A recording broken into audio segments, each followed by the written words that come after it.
Joe, and then Rachel. Joe Bosco, formerly with the Defense Department under Secretary Wolfowitz. My question is to you, Paul. You mentioned ambiguities within ambiguities, and you mentioned three. I don't recall what they were, but I know which one was missing, and that was strategic ambiguity with regard to U.S. defense of Taiwan. And I wonder how that relates to theoretical questions about one China policy versus one China principle. As of now, our policy is officially from Joe Nye in 1995, when China asked him what the U.S. would do if it attacked Taiwan. His answer was, we don't know, and you don't know. It would depend on the circumstances. I maintain that since 1995, has been developing the circumstances that will prevent the U.S.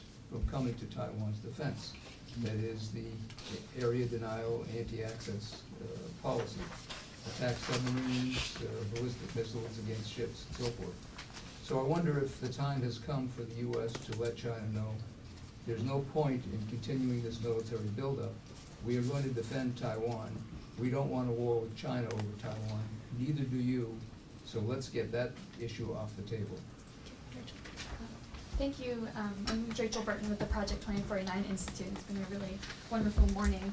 I kind of wanted to bring up the political and tease out legitimacy and sovereignty and kind of differences between the both. So my first question is to you, Ambassador, and it was how would you coin the U.S. relations to the PRC between 1972 and 1979 and compare that to the current U.S. relations with the ROC in Taiwan? And then to the entire panel, kind of how under the current U.S. framework, how under the framework of the U.S. One China policy, can the U.S. enhance our relations with Taiwan and the ROC to better reflect the reality of a legitimate government on Taiwan? So thank you. Let me take a stab at Joe's very tough question. I mean, I think it seems to me the general understanding of the circumstances referred to by Joe Nye is basically, is the crisis caused by something Taiwan does in terms of declaring independence or attempting independence, in which case don't count on us, or is it caused by PRC ambitions to have reunification no matter what it takes? So if you were to accept that framework, then it says the U.S. will come to Taiwan's assistance if PRC is the provocateur, but not if Taiwan is. And you might say, well, why not just say that? And I would say one reason to be cautious about trying to say it is I'm not exactly sure that at a time when we're arguing about whether the U.S. would come to the defense of the Senkaku Islands or other obscure little spots in the Western Pacific, that trying to sell the American public on this idea of a commitment is going to work.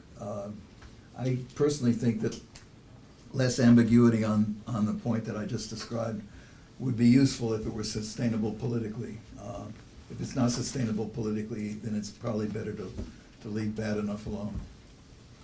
Could I just have a two-finger on that? Of course. Jim Kelly, in April of 2004, basically said what you said, that defined what our opposition to the unilateral change in the status quo meant. It was exactly what you said. So we have been clear. And the Taiwan Relations Act is quite clear on it, because it has explicit language in there saying that military action by the military, the PRC against Taiwan, is a threat to the peace and stability of the Western Pacific, and the United States would take that as a matter of deep concern. So that's as far as we've gone. What will we actually do? Well, that would depend, as Richard says, on the circumstances. Beijing is clearly not convinced and not deterred from preparing to take Taiwan. Well, I would say that the fact that they are pursuing an anti-access area denial or counter-intervention buildup at the same time that they are building up to attack Taiwan means that they assume that we're going to come in. Why would they spend billions of dollars on counter-intervention Well, there are two aspects to that. One is that when they began to make threats to use force against Taiwan in 1995, PLA discovered that it lacked the capability Right. to use force against Yes, Taiwan in any effective way. Mm-hmm. And if you look at the chart of PRC defense spending, the time when the curve started going up at a sharp rate was in 1995.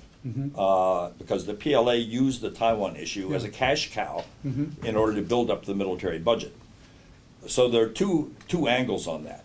One is the PLA wants the capability to use force against Taiwan, and they want the capability to keep the United States from interfering because the circumstances would be so adverse for us to be able to bring our force to bear. The problem with the PRC strategy, and we haven't mentioned this yet, if the PRC military strategy is not handled properly at the policy level, you're going to end up with a nuclear deterrent in Taiwan. Because that's the only effective way to deal with a PRC that becomes so military, overwhelmingly strong, that the question of whether we can come effectively to Taiwan's defense is in play. That's the way things work. And you recall that Taiwan has had nuclear programs in the past. And we have shut them down because we thought it would be destabilizing in the cross-strait relationship. But if the PRC gets a military capability against Taiwan that is too strong, it's going to be destabilizing in the situation, and that raises new questions.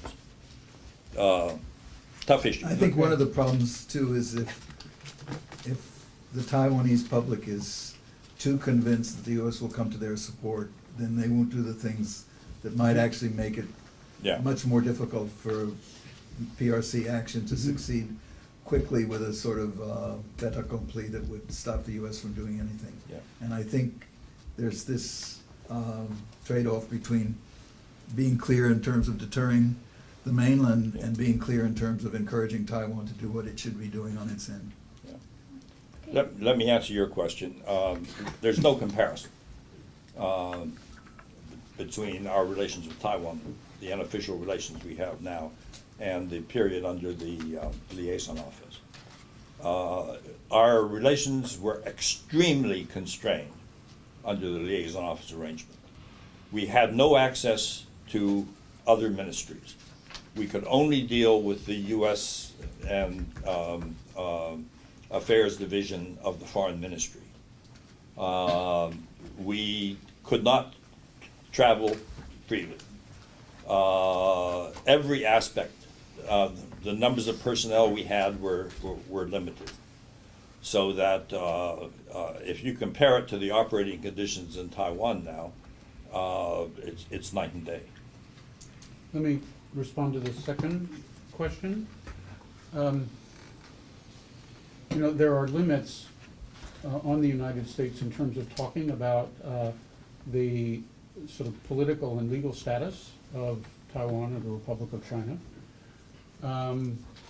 But in a way, that doesn't matter, because the ultimate decision lies with the Taiwan people. And if they believe they're a sovereign entity and that any sort of resolution of the cross-strait dispute has to be done on that basis somehow, then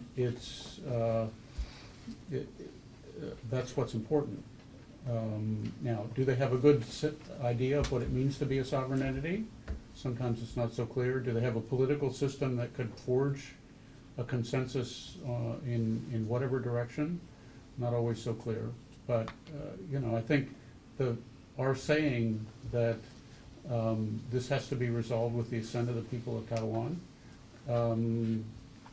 plus their democratic system, becomes a very strong guarantee. Thank you. So the next two I'm going to take Russell and then Susan. Russell Shao with Global Taiwan Institute, the principal of